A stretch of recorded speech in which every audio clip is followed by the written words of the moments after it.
Vamos a andar con todas las banderas trenzadas de manera que no haya soledad. Vamos a andar para llegar a la vida.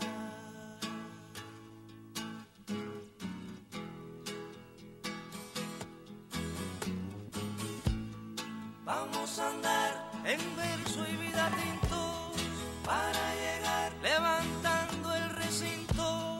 Vamos a andar. Buenas noches, bienvenidas y bienvenidos a nuestro programa Vamos a andar del Colectivo Urbano por el Cambio, CUECA, de Cochabamba. Programa en el que de semana en semana intentamos poner en común con ustedes una serie de temas de la realidad económica, política, cultural, social, tanto nacional como local, para que entre todos nos ayudemos a tener criterios objetivos, propios, no dependientes de propagandas, y que eso nos permita a todas y todos tener una visión más clara a la hora de empujar este proceso de cambio. Les hacemos recuerdo de que este programa se retransmite por Radio Sepra los sábados a las 12. Por si a alguien no le ha quedado algo colgando, puede tener esa oportunidad de recuperarlo o de avisarle a otros amigos para que puedan escucharnos. Y antes de empezar, quiero recordarles también que CUECA mantiene su programa de educación ciudadana y que concretamente este mes vamos a tener el penúltimo taller de esta primera serie los días sábado 29 y domingo 30 con el tema ética y política, política y valores, todo ese importante tema que acompaña o debiera acompañar el ejercicio de la política. El domingo pasado estuvimos conversando con ustedes y con nuestros invitados sobre la nueva frontera hidrocarburífera y en realidad sobre todo lo que significa esa desmesurada extracción de recursos hidrocarburíferos que al final no respeta ni la soberanía nacional, ni las áreas protegidas, ni a los pueblos indígenas, y que siguen siendo un ejercicio de un desarrollismo extractivista y poco prometedor. En esa ocasión nos quedó ya la preocupación de qué ocurre con ese otro gran sector extractivo y exportador y que en este momento tiene enorme importancia económica en el país, que es el sector minero. Y aunque ya alguna vez hemos tocado el tema, nos parece muy importante actualizar nuestra información e ir concentrándonos en los puntos más neurálgicos de la problemática minera en el país. Y para eso hemos invitado, y ya lo habíamos tenido con nosotros otra vez, a Vladimir Díaz. Buenas noches, Vladimir. Un placer, muy buenas noches. Que es un estudioso, es un investigador del tema. No nos va a hablar de memoria, no va a hacer discursos, nos va a dar datos, nos va a aportar elementos de juicio, que es lo que queremos. Y después, como siempre, en la última media hora, podremos conversar con ustedes que pueden preguntar dudas, discutir datos que creen que son diferentes, discrepar de nosotros. Mientras tanto, vamos a enriquecernos con la información que Vladimir nos pueda proporcionar. Vladimir, el tema de fondo que más nos preocupa es el de esa tradicional riqueza que hemos tenido en nuestro país, que es el origen y la razón de ser de Bolivia, ¿no? Desde que llegaron los españoles, que es la minería, y que la impresión que tenemos es que supone un enorme desgaste de recursos del país, no solamente a costa de la naturaleza, sino dejándonos muy poco de utilidades en comparación con lo muchísimo que se va. Pero a partir de ahí tú explícanos lo que crees más importante para que todos entendamos qué está pasando con la minería hoy en Bolivia. ¿Cuál es la novedad respecto de los últimos años? Bueno, nuevamente muy buenas noches al público televidente. Es un placer para mí estar en esta oportunidad nuevamente en este programa tan escuchado en la ciudad de Cochabamba. Yo voy a tratar un poco de reactualizar algunos datos que presenté la última oportunidad que estuve aquí y tratar de ver también algunas de las nuevas características que tiene el sector minero en particular en el último año. Desde muchos puntos de vista, tanto económico como ambiental, lo que habíamos insistido nosotros desde el CEDIV en el último tiempo es que la minería no precisamente es un buen negocio, si se lo quiere decir de manera con algún adjetivo, para el país, ¿no?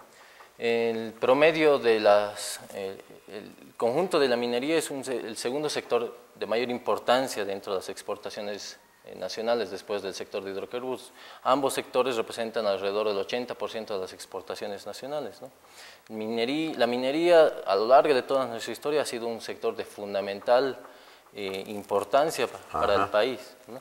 En los últimos años, sin embargo, esa gran riqueza exportada, el último año se exportó 3.400 millones de dólares, de la gran riqueza exportada como nunca antes se ha visto, producto de la bonanza internacional que se ha tenido de los precios de las materias primas, el país apenas recibe una marginal proporción del negocio.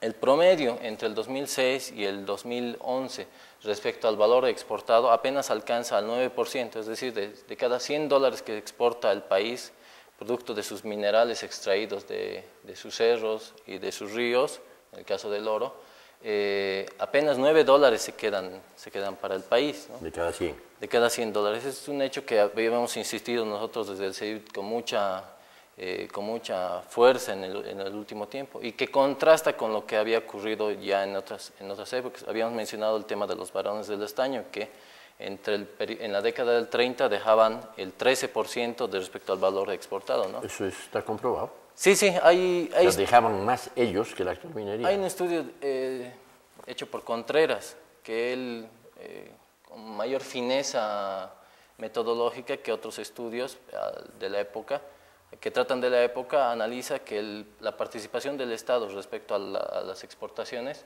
en su conjunto alcanzaban al 13% del valor exportado, ¿no? Lo que tenemos ahora es una situación más precaria de lo que teníamos en aquella época. Nosotros recibimos en la actualidad el 9%, en tanto que los varones del estaño dejaban el 13%. Pero lo más importante es la comparación con la época de la nacionalización de las minas. Ajá. Un informe que se hizo para justamente la cooperación entre comillas norteamericana, establecía que por diversas vías, impuestos y participaciones, la Comibol de cada 100 dólares que exportaba dejaba 56 dólares al Estado boliviano. Una cifra que no tiene parangón con las otras dos cifras que anteriormente mencioné, ¿no?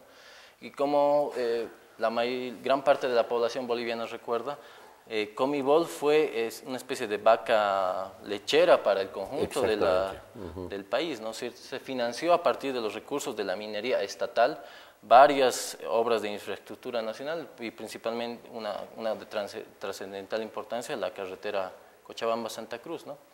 En ese marco nosotros creemos que la minería en la actualidad representa un sector que desde el punto de vista económico no precisamente aporta al país, ¿no? Ahora, otro de los elementos que nosotros llamábamos mucho la atención es el hecho de que esta baja participación en los últimos años también está atada al factor de que la Comibol no precisamente ha rescatado su papel dentro de la economía nacional, ¿no? Si podemos tal vez mostrar este gráfico tal vez también lo hemos utilizado en el último periodo con bastante insistencia. Este gráfico muestra la participación de la producción nacional de minerales de los tres sectores que la componen, tanto el sector estatal, el sector de la minería mediana y el sector de la minería chica. La línea roja, este gráfico corresponde a 1952 al 2011. La línea roja corresponde a la participación de la empresa estatal, es decir, de Comibol. La línea celeste, la línea azul, corresponde a la participación de las empresas privadas. y la línea amarilla corresponde a la participación de las cooperativas mineras.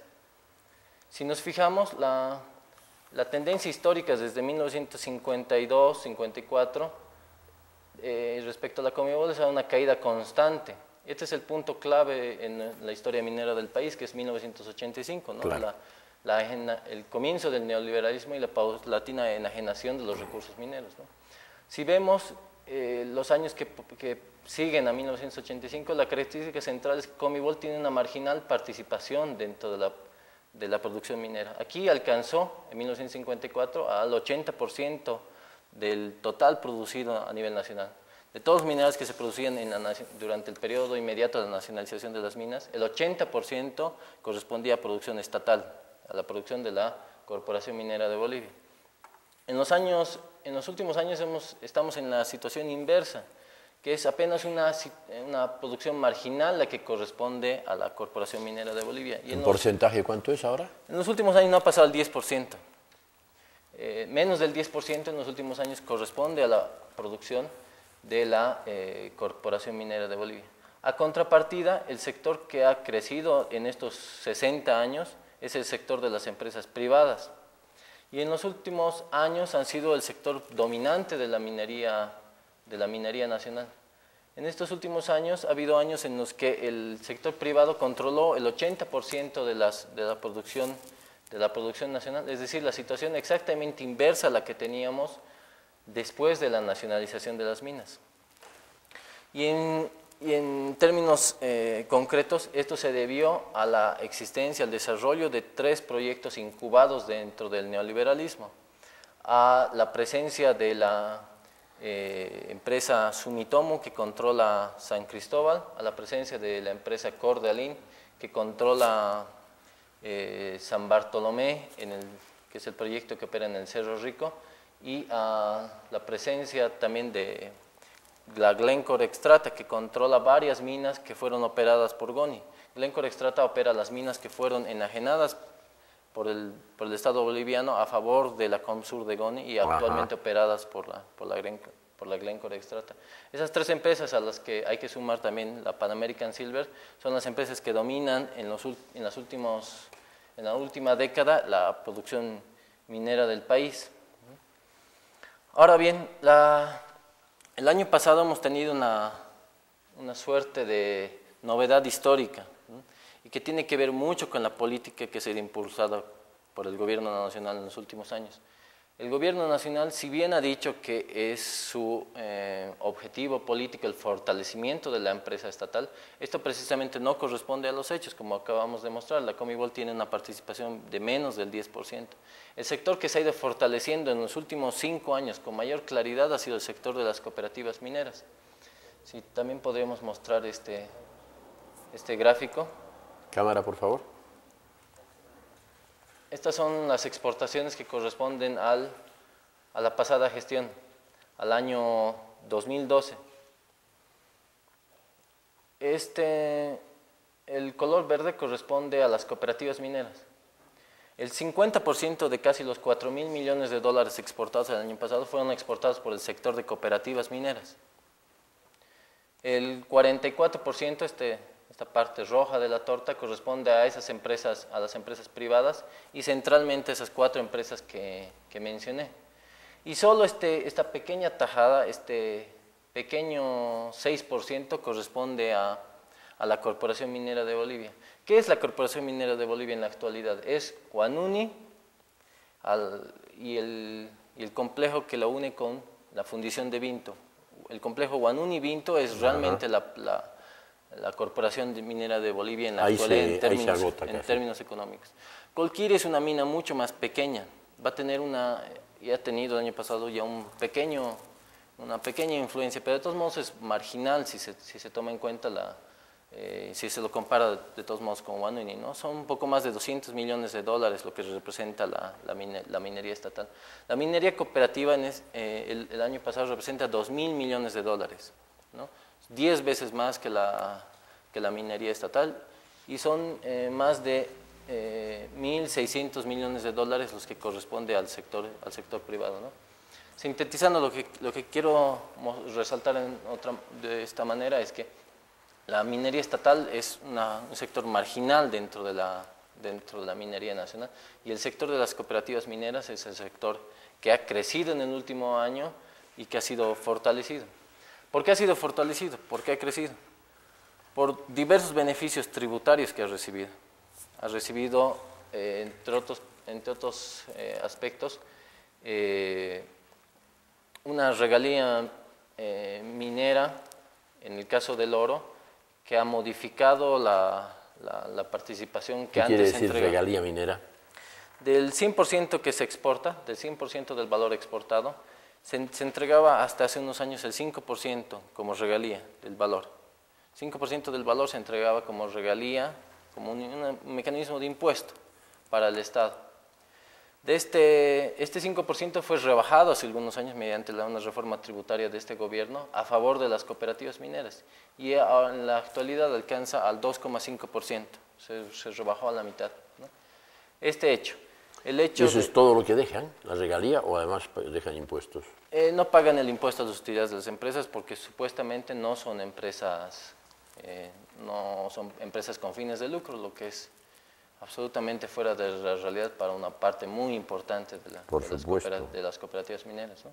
Esos son los dos impuestos más importantes. Vladimir, estabas hablando de exportaciones oficiales, legales. Es cierto que hay sobre todo en el caso del oro, un porcentaje importantísimo de exportación ilegal, sin control y sin nada, ¿o sí. No tienen datos de eso? Eso es justamente lo que también queríamos resaltar. El grueso de la gran parte, la mitad y más de las exportaciones del sector cooperativista corresponden a las exportaciones del sector aurífero de estas cooperativas mineras. El año pasado las cooperativas mineras exportaron $1.000 millones en oro. El sindicato minero de Huanuni hizo una denuncia hace un tiempo, ¿no? Nosotros hemos tratado de indagar a partir de esa denuncia, ¿no? Las exportaciones auríferas del país pasaron de la noche a la mañana entre el 2011 y el 2012 de casi $300 millones a $1.200 millones. De estos 1.200, como ya dije, 1.000 millones son de cooperativas mineras. Pero las regalías apenas pasaron de 6 millones a 7 millones, lo cual llamaba muchísimo la atención, ¿no es cierto? Claro. Viendo un poquito más en detalle este fenómeno, hemos visto que esos $1.000 millones que habían exportado las cooperativas mineras en la pasada gestión no han pagado ni siquiera la regalía minera establecida por ley. Por esos $1.000 millones, al menos deberían haber pagado $30 millones como regalía minera. ¿Qué es lo que han pagado el año pasado las cooperativas mineras? Han pagado $500,000. Qué barbaridad. Hay un hecho que creemos que las autoridades deben indagar. Hay evidentemente una irregularidad en este aspecto, que se debe justamente al hecho de que gran parte de la minería aurífera es una minería que se produce en términos de contrabando, es minería ilegal. La pasada gestión, apenas una pequeña parte de la minería ilegal ha sido incorporada por el trabajo del Servicio Nacional de Registro y Comercialización de Minerales a la producción controlada nacional. Y por esto han crecido las cifras de las exportaciones nacionales, ¿no? Como mi compañera Kirsten Francescone trabaja en el CEDIP y está indagando en esos datos, el Senadecom solo controla una parte del... ¿Qué es el Senadecom? Servicio Nacional de Registro y Comercialización de Minerales. Ya. Esa institución está controlando apenas una pequeña parte de la producción aurífera total del país y trabaja en las provincias del norte de La Paz. Esta producción aurífera controlada es la que ha hecho crecer los datos de producción y exportaciones legales del país, ¿no? Sin embargo, Pando, Beni y Santa Cruz, que son también regiones auríferas en estos momentos, pertenecen todavía, y gran parte del norte de La Paz, pertenecen todavía a la zona de producción ilegal de oro, que está absolutamente fuera del control del Estado en estos momentos, ¿no? El crecimiento... Oye, ¿hay algún síntoma, hay algún dato para esperar que el Senadecom vaya ampliando su campo de acción y la cosa vaya mejorando, o los datos más bien muestran que ahí se queda? El Senadecom tiene un presupuesto bastante reducido y además, lo que es fundamental, tiene alrededor de 100 funcionarios a nivel nacional. Con 100 funcionarios a nivel nacional es imposible controlar el conjunto del territorio nacional y es imposible controlar infinidad de operaciones informales que se desarrollan en la Amazonía nacional. Lo que es más, la empresa boliviana de oro es una empresa que no ha demostrado capacidad técnica para controlar la comercialización del oro, ¿no? Evidentemente se están haciendo esfuerzos, hay que hacer notar este hecho, ¿no? de la situación que teníamos hace algunos años en que había una absoluta informalidad en la producción aurífera. Ahora se controla una pequeña parte, ¿no? Pero de todos modos es absolutamente insignificante. Lo que quiero mostrar con esos datos de ese salto a $1.000 millones en la producción aurífera es el hecho de que la producción aurífera real del país es con seguridad muchísimo mayor, ¿no?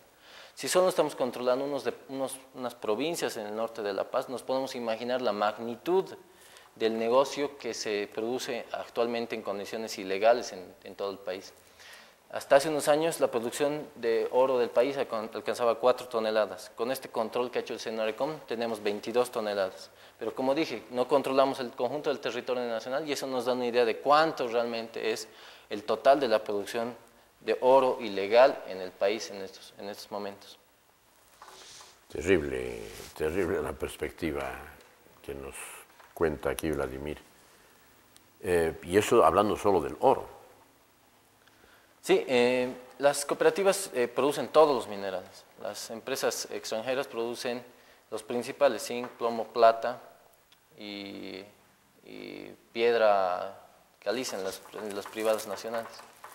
Pero las cooperativas producen desde esos minerales, pasando por oro y absolutamente todos los minerales, ¿no? Pero el centro del negocio de las cooperativas mineras, sin duda en estos momentos, es el negocio aurífero. Es el oro, claro.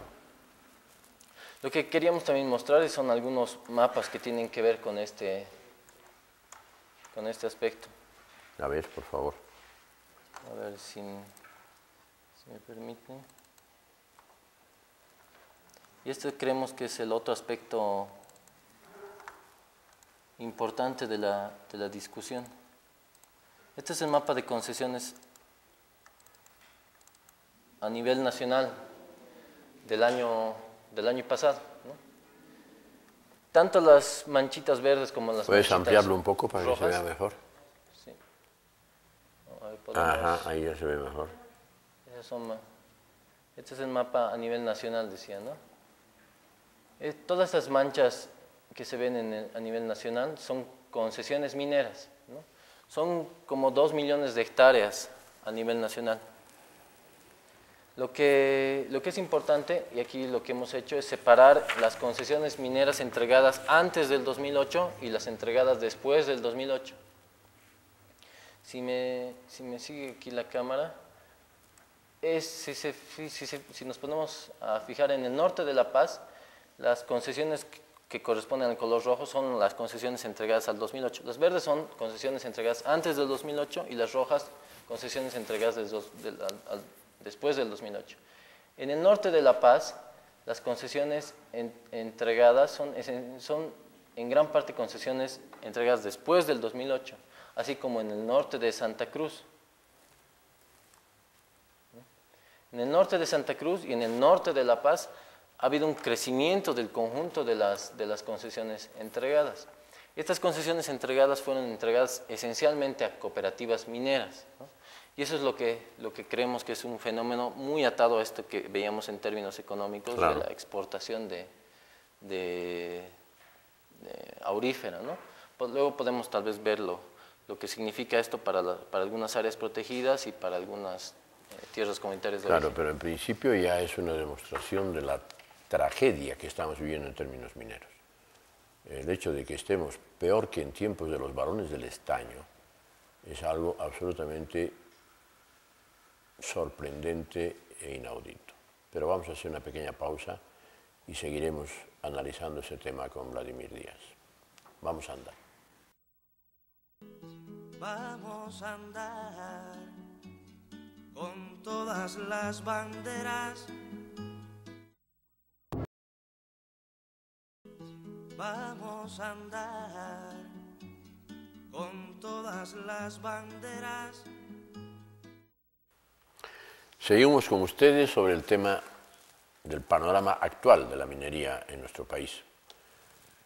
Los datos que hasta ahora nos ha venido dando Vladimir Díaz, nuestro invitado de hoy, son realmente no solo preocupantes, son escalofriantes. Y entre ellos sobresale el dato de la producción de oro, de la enorme cantidad de oro que se va de contrabando sin control ninguno, de la lamentable incapacidad de la empresa nacional que se ha creado para controlar la producción minera, y además, al ser la mayor parte de la producción aurífera producto del trabajo cooperativo, las regalías que los cooperativistas ahora tienen que pagar son mínimas y encima las eluden. O sea, es un montón de elementos que nos dejan sumamente preocupados. Vladimir, ¿podrías completar un poco todo este panorama del oro en el norte de La Paz y el norte de Santa Cruz, que según dices son los sitios más productivos de oro? ¿Qué es eso? El desfalco de la riqueza nacional en desmedro de la población y el Estado boliviano, ¿no? Es un negocio que es esencialmente ilegal, ¿no? Pero hay otras facetas, ¿no? Una faceta sin duda muy importante es el tema ambiental, ¿no? Claro. La producción aurífera en el norte de La Paz y en el norte de Santa Cruz es producción aluvial, ¿no? Es sobre los ríos, ¿no? Para producir oro sobre los ríos se necesita mercurio, ¿no? Hay varios estudios que han tratado de cuantificar las cantidades de mercurio que se están utilizando, ¿no? Pero esto es un hecho sumamente importante. Esta producción cooperativista que no solo desfalca económicamente al Estado, está afectando de alguna manera, de importante manera, mediante la contaminación de su producción, ¿no? Claro, porque ese mercurio se queda en el río. Sí, es utilizado y es depositado, digámoslo de esa manera, en el río, ¿no? Y esta producción además se está dando dentro de algunas áreas protegidas, ¿no? Aquí tenemos un mapa. Esto es el norte de La Paz. Esto de acá es el lago Titicaca, espero que se pueda ver bien. Nuevamente, las partes verdes son las concesiones entregadas hasta antes del 2008 y las rojas son las concesiones entregadas después del 2008. Estas zonas cafés o beige son tierras comunitarias de origen y estas zonas verdes son áreas protegidas. Si nos fijamos, las concesiones mineras en el norte de La Paz son concesiones mineras que han sido entregadas dentro del área protegida Apolobamba y dentro del área protegida del Parque Nacional Madidi, ¿no? Aquí seguramente la gente versada en temas ambientales tiene una obligación de trabajar y denunciar cuáles son los reales impactos de esta producción aurífera sobre estos parques, ¿no? La producción minera, por tanto, al igual que lo que denunciaban la pasada semana Marco Gandarillas y Jordina Jiménez, está afectando también a las áreas protegidas. Pero no solo esto, sino está afectando algunas tierras comunitarias de origen, ¿no? Estas son, ya les decía, tierras comunitarias del pueblo Leco y estas son tierras comunitarias de la marca Canata. Las concesiones mineras están sobrepuestas a estas tierras comunitarias de origen, ¿no? O sea, hay una serie de superposiciones de derechos que al final, aparte de las consecuencias sociales que también tienen, ¿no? Porque esto modifica las relaciones sociales que tienen las comunidades, ¿no? En medio de la bonanza internacional de las materias primas, las comunidades frente a su pobreza ven en la explotación de oro aluvial como una opción a su propia a su propia pobreza, ¿no? A sus propias condiciones de vida, ¿no? Así que esto está modificando realmente las relaciones económicas, sociales, está impactando sobre el medio ambiente en el norte de La Paz. Y algo similar ocurre en el norte de Santa Cruz. De la misma manera, estos son los verdes y los rojos, concesiones mineras, y los cafés son tierras comunitarias de origen. Esta es la provincia Guarayos, para ubicarnos, y esta es la provincia Ñuflo de Chávez, en el norte de Santa Cruz. Ajá. Las concesiones mineras, de la misma manera que en el norte de La Paz, están superpuestas a tierras comunitarias de origen. Aquí son tierras comunitarias del pueblo, tierras comunitarias de Guarayos, el pueblo Guarayo, y chiquitanos a este lado, así como al sur, ¿no? Estas concesiones mineras, además de lo que ocurre con el tema forestal, están impactando de significativa manera sobre estas zonas, ¿no? Resumiendo, la producción aurífera en manos de cooperativas está impactando económicamente al Estado, porque es un desfalco directo al Estado boliviano y por tanto al pueblo boliviano, y está impactando social y ambientalmente sobre el territorio nacional. Creemos que estas son una de las consecuencias más importantes y una de las características más importantes de la minería nacional. Por tanto, resumiendo, podríamos decir que los privilegios de las grandes empresas transnacionales que operaban ya antes de que se inicie ese proceso de cambio se mantienen. Eso no ha cambiado. Y lo que sí ha cambiado, pero para peor, es el incremento de las concesiones a cooperativas mineras y del descontrol total sobre las cooperativas mineras y su producción, sobre todo en el campo de la producción aurífera. O sea que estamos, en uno de los campos de nuestra minería estamos igual de mal que antes y en el otro estamos cada vez peor. ¿Podrías completar este cuadro hablando de qué ritmo, qué curso ha seguido la minería estatal, que decías que se concentra básicamente en Huanuni? ¿Qué significado tiene el crecimiento de Huanuni, la incorporación de miles de trabajadores a la empresa? Últimamente Huanuni ha sido parte de la noticia con la huelga de la COB, han estado muy activos. En resumen, ¿cuál es el análisis del curso que sigue y las perspectivas que tiene la minería estatal?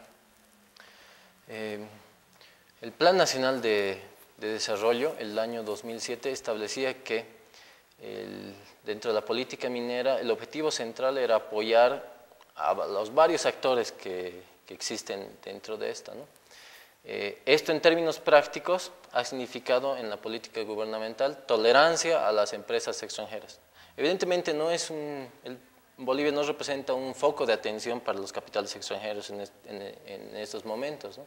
Pero sin embargo los capitales extranjeros que han aterrizado en nuestro país en el sector minero han mantenido todos sus privilegios y además han tenido una suerte de statu quo, ¿no? Ya había mencionado a San Cristóbal, Pan American Silver y a los propios capitales que había generado la Comsur y que fueron entregados a Glencore. Esa es una de las características del gobierno, el statu quo a las empresas extranjeras. Pero junto a eso, las cooperativas mineras han sido el sector que ha recibido los verdaderos beneficios en los últimos años, beneficios tributarios, estos beneficios en las concesiones mineras, y financiamiento, por ejemplo, con el Fondo de Financiamiento a la Minería. En cambio, la minería estatal ha surtido algo así como un leve impulso.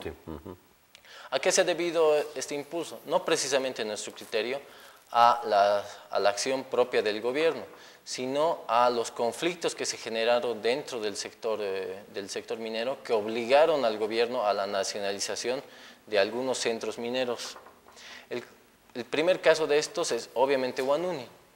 La nacionalización de Huanuni, en nuestro criterio, fue una medida tomada esencialmente a causa del conflicto que se desató en octubre de 2006 a raíz del enfrentamiento entre cooperativistas y trabajadores de la empresa en aquellos momentos intervenida Huanuni, ¿no? Solo después del fratricida enfrentamiento que condujo al fallecimiento de 16 personas, el gobierno nacional tomó la medida de nacionalizar Huanuni. Entre tanto, en los meses anteriores, el gobierno había mostrado, y principalmente una parte del gobierno había mostrado su total oposición a la nacionalización de Huanuni. ¿Por qué? El primer ministro de Minería del gobierno del MAS fue Walter Villarroel. Cooperativista. Presidente de la Federación Nacional de Cooperativas Mineras y socio de una de las cooperativas mineras de Huanuni, de una de las cooperativas que se encontraba en conflicto, ¿no?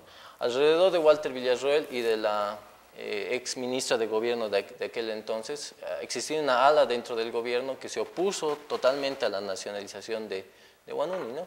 La nacionalización, por tanto, fue una medida que fue fruto, lastimosamente, de ese enfrentamiento sangriento que se produjo en Huanuni. La nacionalización de Malkucota, bueno, antes, la nacionalización de Vinto fue una nacionalización obligada justamente por el hecho de que se nacionalizó Huanuni. Huanuni es la mina que provee casi la totalidad del mineral que es tratado y fundido en Vinto. Es decir, la nacionalización de Vinto es una nacionalización, de la fundición de Vinto es una nacionalización más o menos de razones técnicas, ¿no? Si tienes la mina, había que nacionalizar la fundición, porque forman parte de un mismo complejo. Ajá. La nacionalización de Malkucota, de la misma manera que la nacionalización de Huanuni, fue una nacionalización producto de la movilización, de un conflicto, de la movilización de alguna parte de las comunidades que estaban en contra o habían sido excluidas de los beneficios que estaba otorgando la empresa extranjera canadiense en esos momentos, y por esto, y no precisamente creo personalmente por razones ambientales. Que sea una planificación previa del gobierno. Claro, el gobierno de hecho apoyó a la empresa extranjera en un momento, no estaba precisamente predispuesta a la nacionalización. Fue la pobreza de las comunidades las que obligó a la movilización y finalmente obligó al gobierno a la nacionalización de la concesión de Malkucota. Malkucota todavía no opera y hay un presupuesto... Te iba a preguntar, ¿qué perspectivas tiene Malkucota ahorita? Tiene un presupuesto, si no me equivoco, de $2 millones para este año, ¿no? Que es realmente insignificante. ¿Pero para qué? Para la exploración. Todavía se tienen que hacer trabajos de exploración y se tiene que hacer estudios de factibilidad, ¿no? Mis compañeros en CEDIP han seguido con más detalle este caso, ¿no? Pero sin lugar a dudas, $2 millones es una cifra absolutamente insignificante para avanzar en ese proyecto. Pero de todos modos, si fuese el caso de que quisiésemos desarrollar Malkucota, y creemos que no hay realmente no hay razones ni económicas, ni políticas, ni sociales, ni ambientales para hacerlo, ¿no? No necesitamos abrir realmente más huecos en la tierra, tenemos 1000 y tantas operaciones mineras en el país, necesitamos controlar, nacionalizar las existentes y no necesariamente abrir más huecos que significan impactos económicos, sociales y ambientales sobre el país, ¿no? La tercera nacionalización, la nacionalización de Colquiri, de la misma manera fue el resultado de un conflicto. Producto de las negociaciones entre la cooperativa y la empresa extranjera, una parte de los trabajadores exigen la nacionalización y se produce un enfrentamiento con cooperativistas. Esta vez, a diferencia de lo que ocurrió con Huanuni, no se nacionalizó todo el yacimiento, sino se nacionalizó la parte correspondiente a la empresa extranjera, dejando la parte de las cooperativas intactas, ¿no? Colquiri es una mina mucho más pequeña que Huanuni, ha incrementado un poco la participación del Estado, pero no deja de ser algo marginal.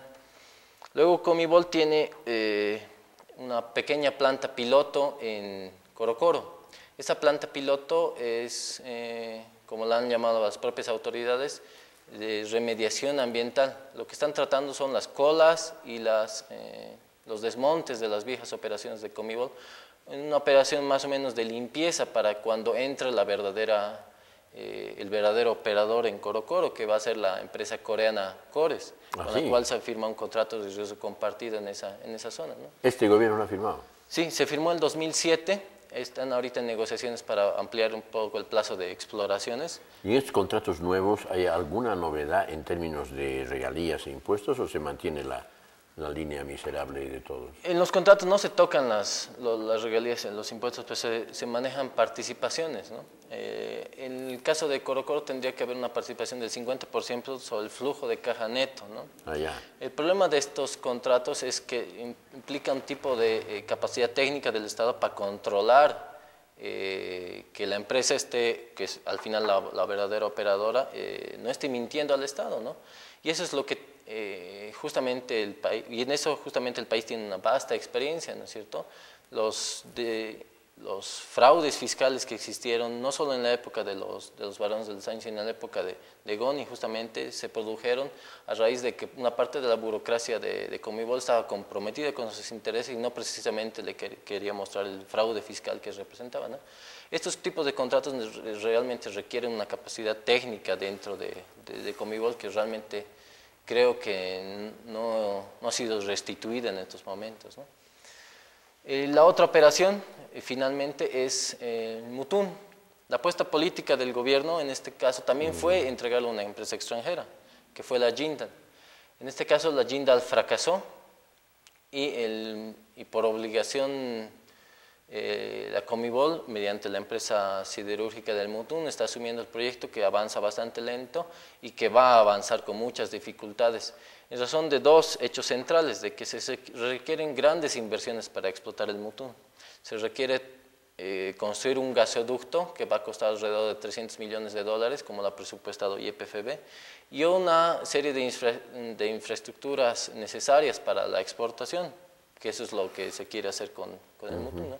La carretera y la infraestructura en el puerto, otros $300 millones, ¿no? Son $600 millones de entrada que se requieren para hacer viable el Mutún, ¿no? El tema central de nuestro criterio es que si lo que queremos es producir acero para el pueblo boliviano, como lo han dicho varios ingenieros en el país, no necesitamos desarrollar el Mutún, que es un yacimiento grande y que por su ubicación geográfica representa diversas dificultades, sino desarrollar un yacimiento pequeño, que es el yacimiento de Changolla. Aquí en Cochabamba.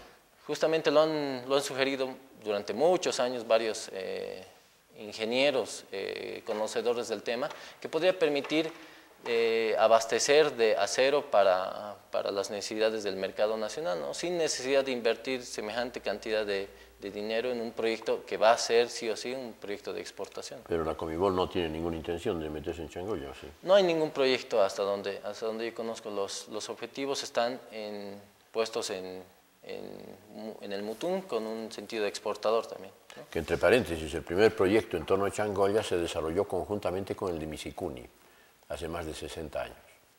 Y ahí está, durmiendo todavía. Oye, Vladimir, respecto de Huanuni, yo he escuchado un par de cosas que me gustaría que comentes. Una de ellas se refiere a una superpoblación de trabajadores, a un exceso de trabajadores para una empresa que no justifica esa proporción enorme de trabajadores que hay en Huanuni.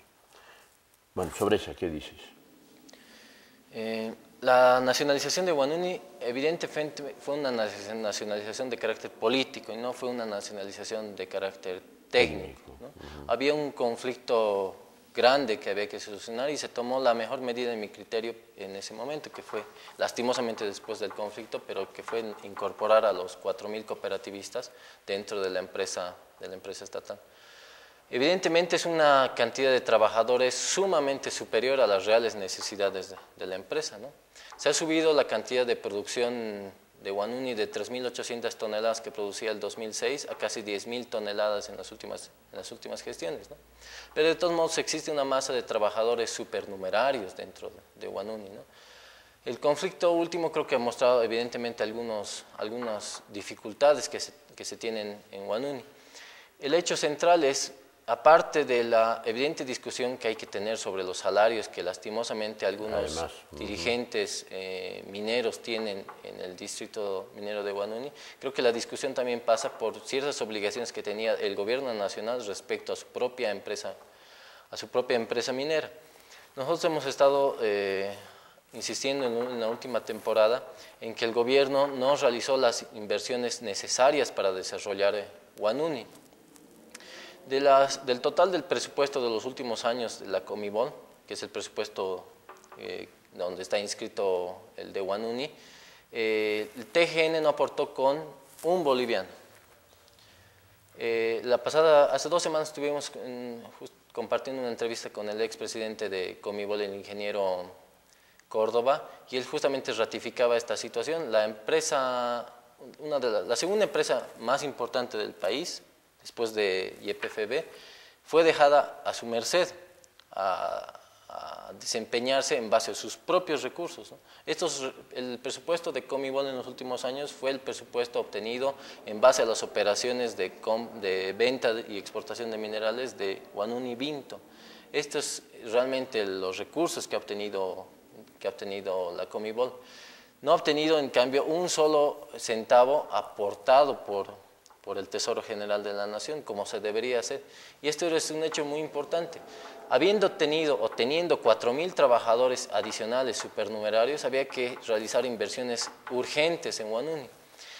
Una de las más importantes, sin duda, era invertir en el nuevo ingenio para tratar 3.000 toneladas día en Huanuni. Este ingenio está tardando muchísimos años.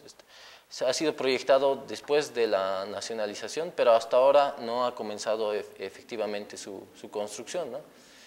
Este ingenio podría permitir bajar los costos de producción, que eso es un elemento central para hacer viable a Huanuni.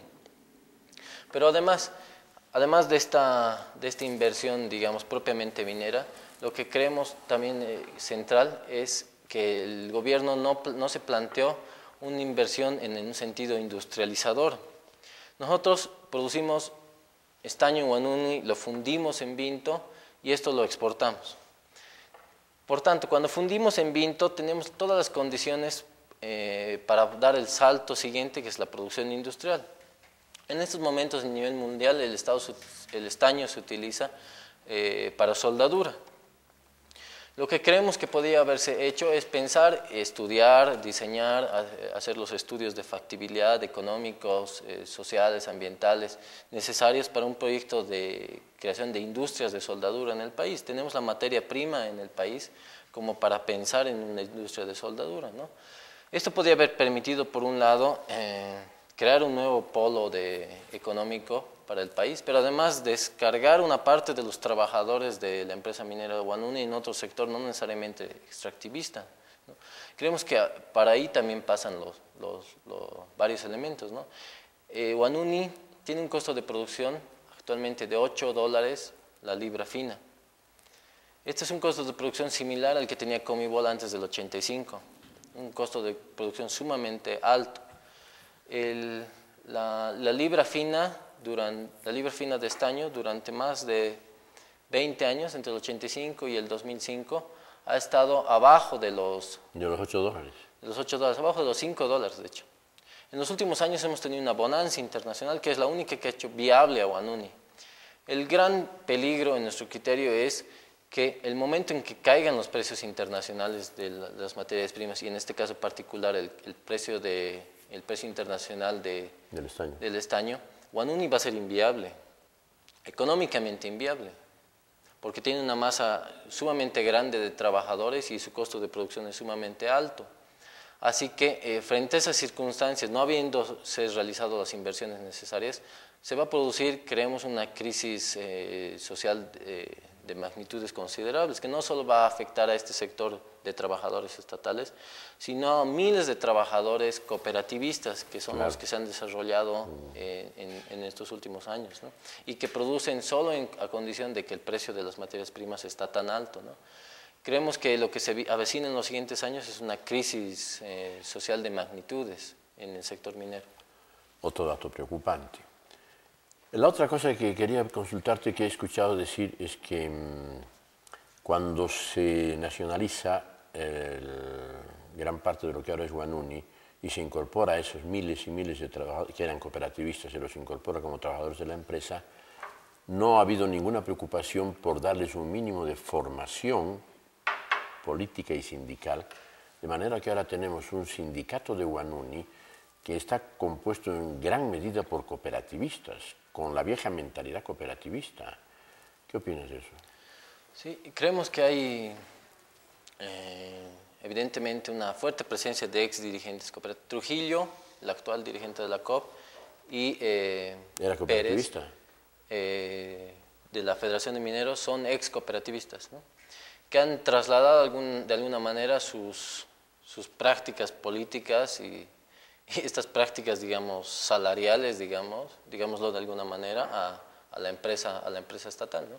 Hay una fuerte presencia política de este sector con una mentalidad cooperativista, ¿no es cierto? Pero de todos modos creo que no hay que satanizar en general al Sindicato de Trabajadores Mineros de Huanuni. Hay que recordar que el Huanuni fue uno de los centros mineros que se trató de privatizar de inmediato después del 85 y fue uno de los últimos en ser privatizados. Entre otras cosas, eso se debió justamente a la lucha del Sindicato de Trabajadores Mineros de Huanuni.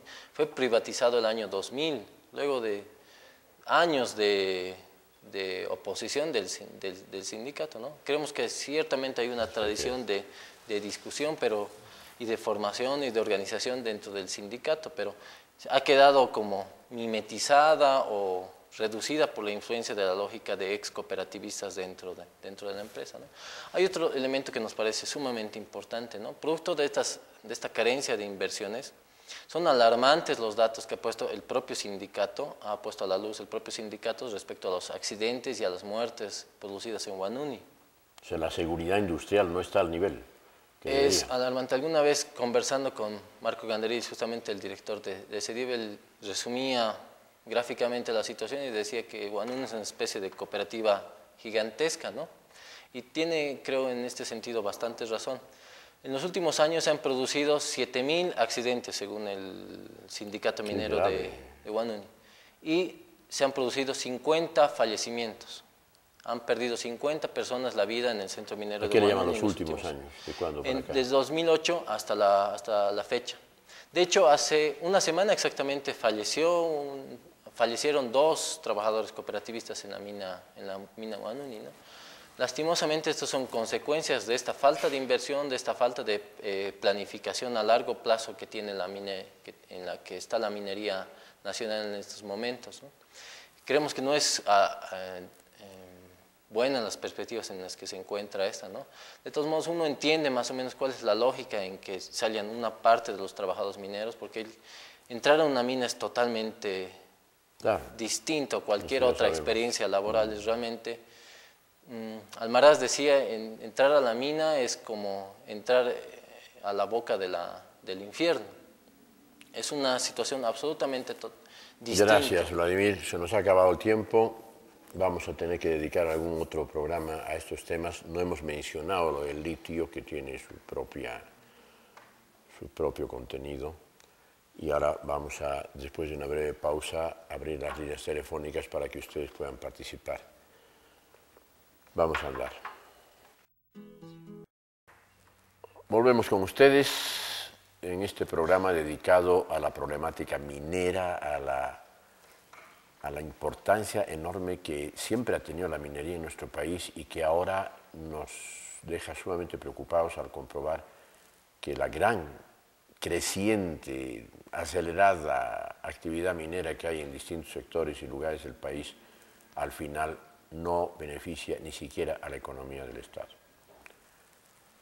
Y que podemos decir algo parecido a lo que decíamos cuando en el programa anterior hablábamos de los hidrocarburos.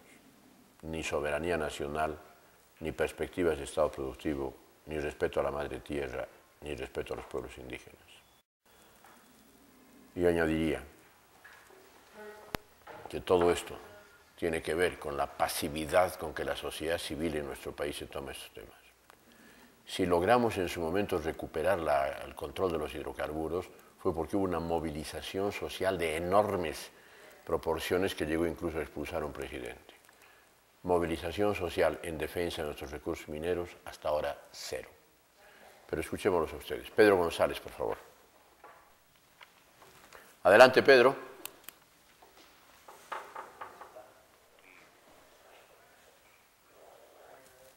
¿No hay línea?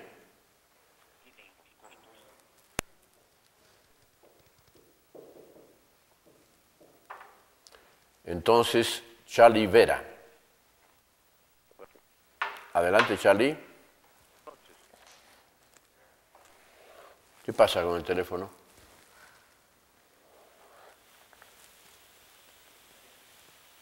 ¿Qué opinas de lo que acabo de decir al empezar esta última parte, Vladi? O sea, no hay en realidad ninguna preocupación en las organizaciones sociales y en la población boliviana por mejorar el tema minero. Estamos asistiendo con absoluta irresponsabilidad y desinformación a una auténtica tragedia nacional. Yo creo que hay un predominio de una cierta propaganda que hizo el gobierno en los últimos años de nacionalización de los recursos naturales, y gran parte de la población efectivamente cree que se han nacionalizado los recursos naturales, ¿no? Hay la creencia de que se nacionalizó el sector de hidrocarburífero, hay la creencia de que se avanzó en el sector minero, y lo que efectivamente ocurre es que hay una gran brecha entre el discurso, entre esa propaganda y la realidad. En hidrocarburos el real actor del sector es la Petrobras, que produce el 58% del gas producido en el país. Y en minería el real actor son desde hace un par de años las cooperativas mineras y en statu quo las empresas transnacionales. Estos son los actores privados que controlan los sectores claves del país, ¿no? Así que en el país hay cierta manera una falta de discusión sobre esto. Daremos espacio otra vez a Pedro González, que está llamando. Buenas noches, Pedro. Sí, buenas noches. Quería hacer la siguiente pregunta. Quería saber hasta qué, digamos, costo es viable la explotación del estaño y cuál es el porcentaje que tiene la mano de obra en el costo del final de la libra de estaño fina, ¿no? Y verificar también si las cooperativas verdaderamente invierten o simplemente explotan el yacimiento y no se hace ninguna inversión en el yacimiento como es maquinaria, etcétera, ¿no? Gracias. Bueno, sobre la primera parte, yo lastimosamente no tengo la última planilla de trabajadores de Huanuni, ¿no? No podría decir exactamente cuánto de esos $8 que cuesta producir la libra fina de estaño es con la que corresponde al pago de salarios, la mano de obra, efectivamente, ¿no? Pero con seguridad es una parte sumamente importante, ¿no? Es evidente que hay que pensar nuevamente el sistema de salarios, retribuciones a la mano de obra en Huanuni. Este es evidentemente un tema fundamental a discutirlo, ¿no? Pero lo que creemos también nosotros es importante discutir que hay, aparte de estos algunos trabajadores que se están beneficiando, algunos de manera ilegítima en la mina del Estado, hay otros sectores que se están beneficiando también sin ningún control de las riquezas nacionales, que son este sector de cooperativistas auríferos y las propias empresas extranjeras, ¿no? Sumitomo en los últimos 4 años exportó casi $500 millones como utilidades netas de Bolivia al Japón, donde está su casa matriz, ¿no? Es decir, San Cristóbal, que su mina erogó $500 millones como utilidad que salieron como de sangre de riqueza nacional de nuestro país hacia el Japón, ¿no? Y ya lo habíamos dicho, lo que ocurre en el sector aurífero es un desangre total de la riqueza nacional que está a vista y paciencia del gobierno nacional. Esos son factores también que hay que verlos, ¿no? De acuerdo. Escuchamos a David López, por favor. Muy buenas noches. Un programa muy interesante. Nos da una visión más o menos de cómo está la minería nacional aquí en Bolivia. Sin embargo, me gustaría que me aclare o me diga cuál es la situación desde el punto de vista económico de por qué hay sueldos tan jugosos como de 15.000 hasta 50.000 bolivianos. A pesar que son industrias nacionales, son autónomos. ¿Cuál es la situación desde el punto de vista económico? Gracias. A ver, nuevamente repito. Estábamos en eso. Sí, yo tengo, lastimosamente no tengo toda la información necesaria para responder esa Sí, pero los pregunta, niveles, ¿no? Aquí ya no se trata tanto de porcentajes, sino de niveles. Lo que me explicaban es lo siguiente, ¿no? Se reproduce una especie de tipo de retribución al trabajo que ocurría también en las cooperativas en Huanuni, ¿no? Se paga en función de la producción reportada durante el mes. Entre mayor producción y con buenos precios, evidentemente el trabajador recibe un salario alto. Lo que me indicaban es que, como es una retribución individual, lo que hacen algunos trabajadores es juntarse en unos grupos, porque de cierta cantidad a cierta cantidad ganan X cantidad, de cierta cantidad a cierta cantidad ganan X cantidad. Entre más alta la cantidad, mayor la retribución. Por tanto, se juntan algunos trabajadores para no recibir individualmente retribuciones más o menos modestas, sino entregan su producción a un solo trabajador, cosa de que ese trabajador reciba una alta retribución y esta retribución la distribuye a su vez dentro del grupo que se organiza. Y eso explicaría por qué el salario que tienen algunos trabajadores. Si produjeran y entregaran individualmente su producción, sus salarios serían menores, ¿no? El tema es que se agrupan, hacen una especie de pasanaco para reportar una mayor producción para cada trabajador y se sortean quién es el que sigue el siguiente mes, cosa de recibir a su turno ingresos sumamente importantes, ¿no? Este tipo de pago a destajo es un tipo de pago que se hace en cooperativas mineras. Evidentemente hay que revisarlo. Y yo creo que hay signos interesantes dentro de los propios trabajadores de conciencia sobre ese tema, ¿no? En la última Asamblea General ha establecido que no pueden los dirigentes ganar más de 10.000 bolivianos estando en comisión. Evidentemente 10.000 bolivianos es una cifra todavía significativa, ¿no? De todos modos, luego insisto en esto, yo no me estaría fijando tanto en las ganancias de los trabajadores si existen sectores que realmente se están enriqueciendo en el país. Evidentemente hay que mejorar el sistema de control interno dentro de los salarios de Huanuni, pero hay otros sectores sobre los cuales hay que también ejercer control. Por supuesto, claro. En línea, Julio Germán. Buenas noches, Julio. Realmente es pues un privilegio tener un programa como el que conduce su persona y también el profesional en la orientación que hace. Lo que explica, hace dar a conocer esa realidad, es algo que realmente pocos sectores, digamos, tenemos conocimiento de esto, pero sin embargo, es esto lo que en la historia está pasando en nuestro país, ¿no?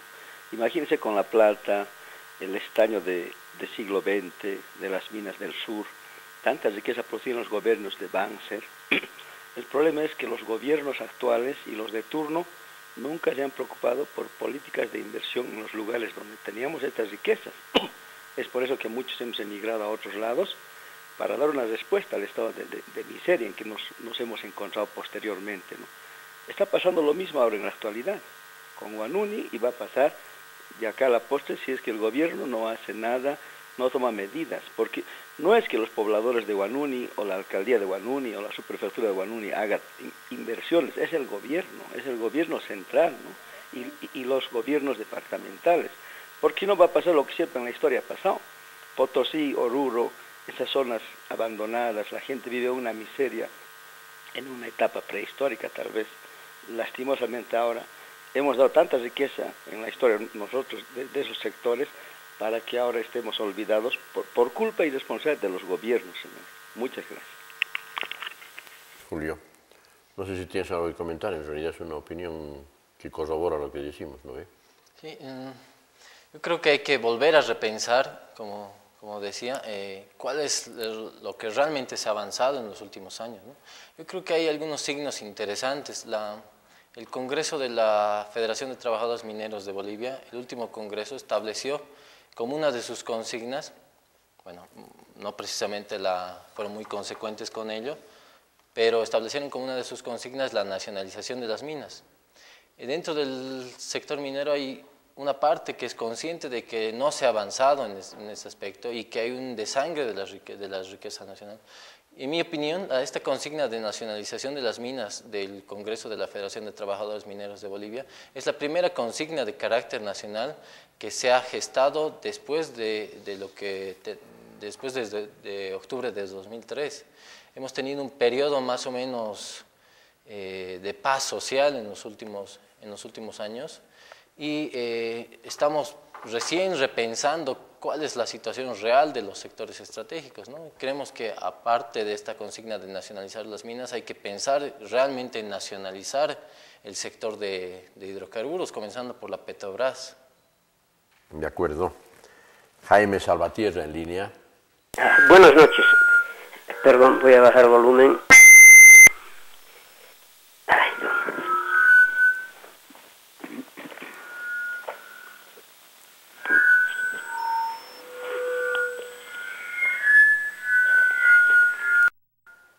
¿Ya?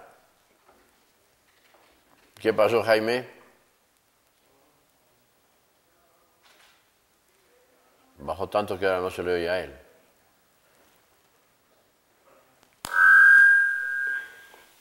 Parece que ha fallado la llamada, ¿no? Hola.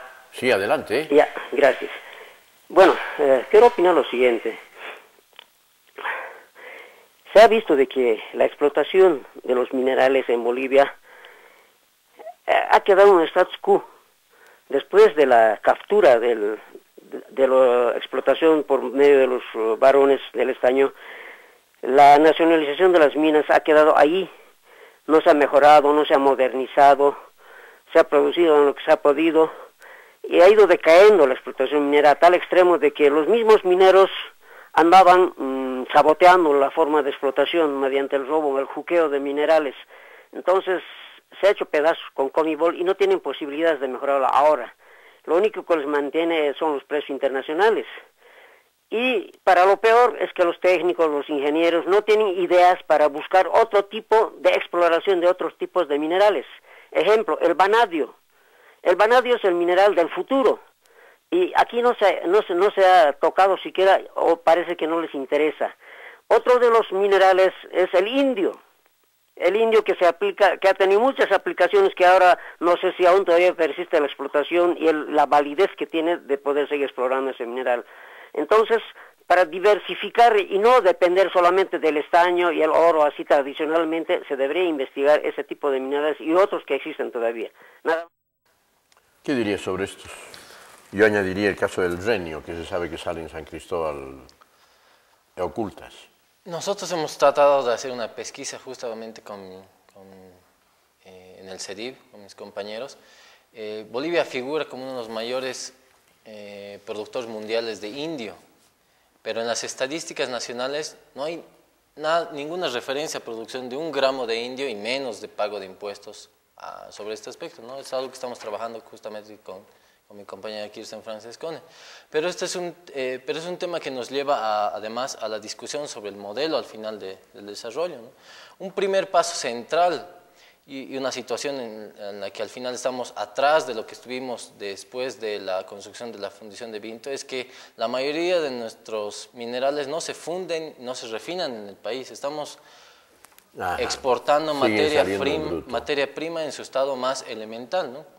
Salvo el estaño que se produce y se funde en Vinto, no refinamos zinc, que es el principal mineral en términos de volumen que produce el país, no refinamos el plomo, fundimos una parte marginal de la plata y en general los restantes minerales no son refinados ni fundidos en el país, solo tenemos Vinto y ahí se acabó la cuenta de las bueno, aparte de Telamayo, ¿no? Que es una fundición de bismuto que tiene una absoluta marginal peso económico, ¿no? No fundimos ni refinamos los principales minerales, lo que implica que exportamos nuestros minerales con, entre comillas, tierra. Esta tierra evidentemente tiene valor en el extranjero. Cuando se funde y se refina esta tierra, entre comillas, es obtenido el renio, el indio y dependiendo de la composición de cada mineral, otros elementos, ¿no? que adquieren valor comercializable y son utilizados en diferentes artefactos electrónicos. Y por estos, las compañías extranjeras no pagan un solo centavo al Estado Nacional, ¿no? Es una otra vía de desangre.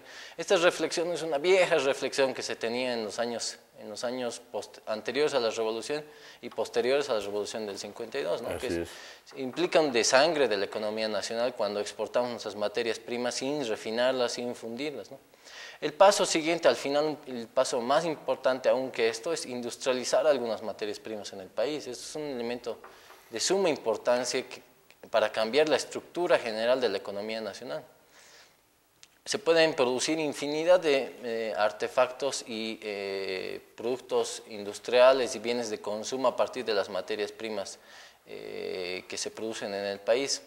Lo que se está haciendo en el litio creemos que es un proyecto loable y en mi criterio personal, dentro del conjunto de la política minera que claramente la podríamos denominar como neoliberal que se tiene en los últimos años, el proyecto del litio es algo así como el único proyecto nacionalista, el único proyecto de... En su diseño original, vamos a ver. En su diseño original.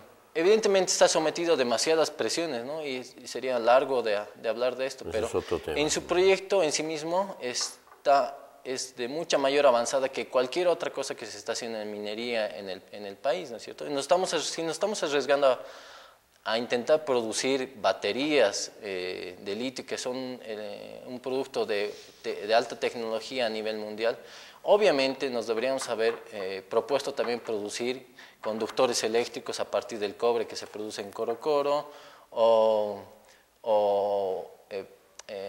galvanizar el acero a partir del zinc que se produce en San Cristóbal, utilizar el conjunto de los minerales que se producen en el país para transformar nuestra matriz económica, que tiene impactos económicos, impactos sociales. Transferir una parte de la población que arriesga su vida diariamente en las minas para un tipo de economía al final que cargue con las migajas del negocio, que carga con los muertos y que carga con los impactos ambientales, trasladar esta parte de la población a un sector industrial que puede ser mucho más beneficioso para el país, ¿no? Y al final de todo termina de destrozar la tierra en la manera en que se la hace en estos momentos en el país, ¿no? La producción minera significa en estos momentos conflictos sociales entre cooperativistas, entre trabajadores asalariados y entre comunidades, y no precisamente significa mejores días para el conjunto de la población boliviana, además de los grandes impactos ambientales que la producción minera en sí misma acarrea. Ya. Tenemos una llamada de Carlos Dávalos. Por favor, adelante. Muy buenas noches, don Rafa.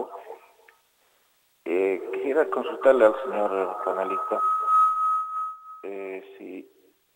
¿cuánto cree que es el daño que se le está ocasionando a Bolivia entre todas estas cooperativas, digamos, que han sido congestionadas y que no tienen ninguna aportación, digamos, económica al país?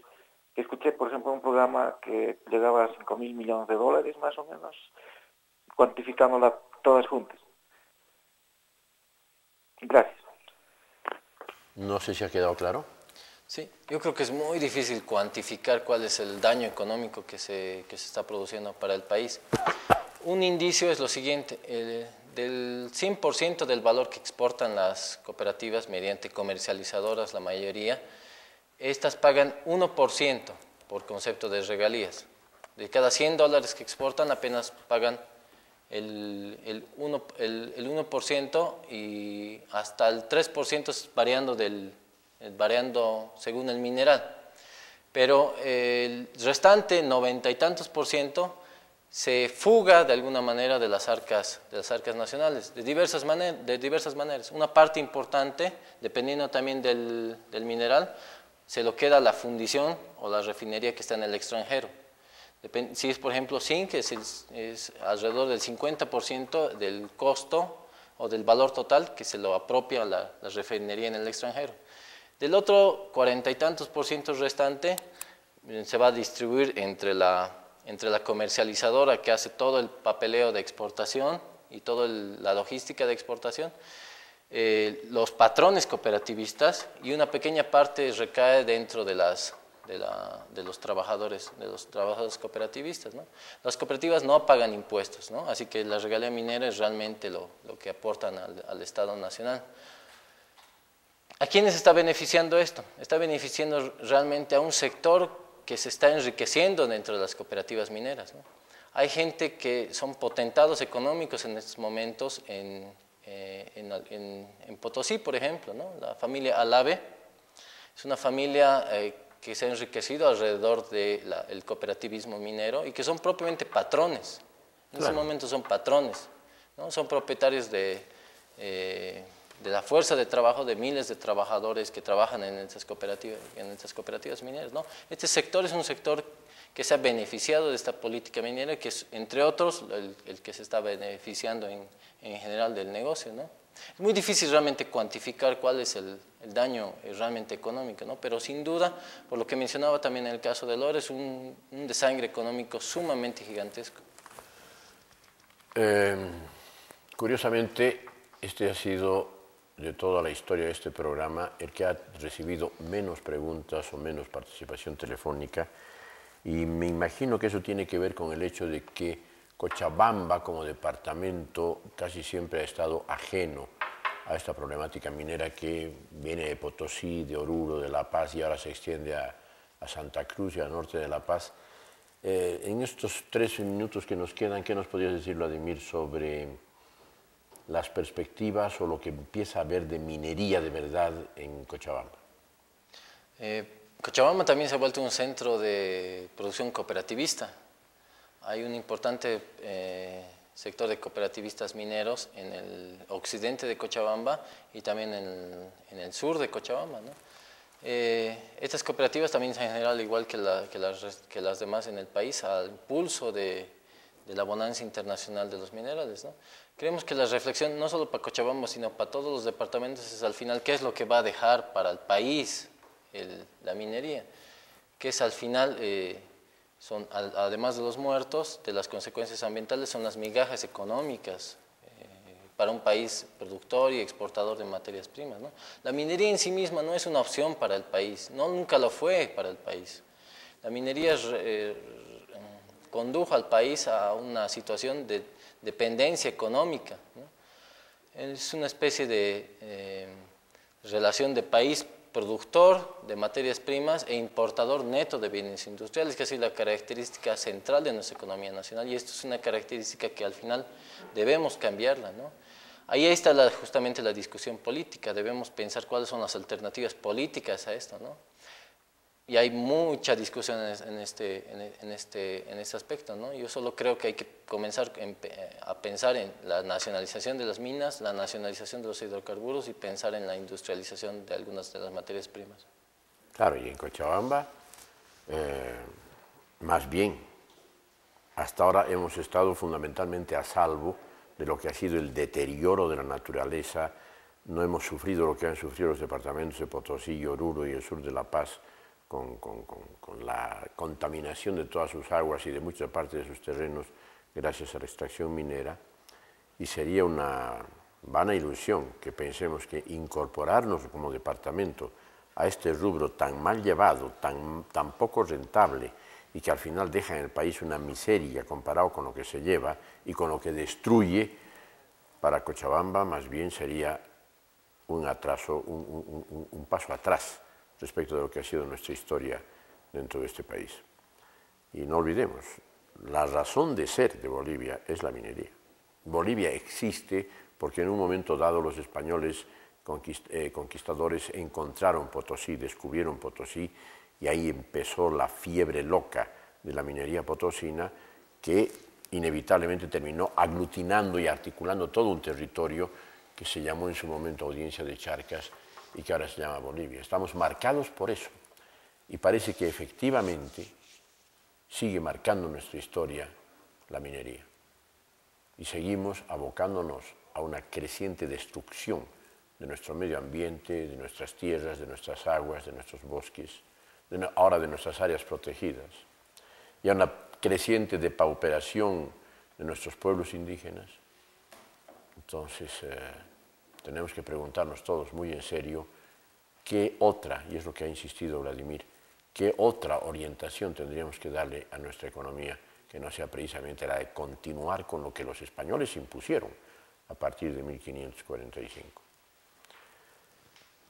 De esta manera hemos terminado el programa de hoy. Otro día volveremos a intentar hablar de temas mineros, sobre todo por lo del litio, que un día lo tratamos, pero que hasta ahora nos parece que ha avanzado muy poco.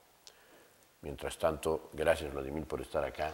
Un placer para mí. Esperamos que no sea la última vez. Gracias a todos los que han llamado, a todos los que han participado y nos han visto, y gracias al equipo que nos ha acompañado aquí en el set. Buenas noches, vamos a andar. Vamos a andar con todas las banderas trenzadas de manera que no haya soledad. Vamos a andar para llegar a la vida.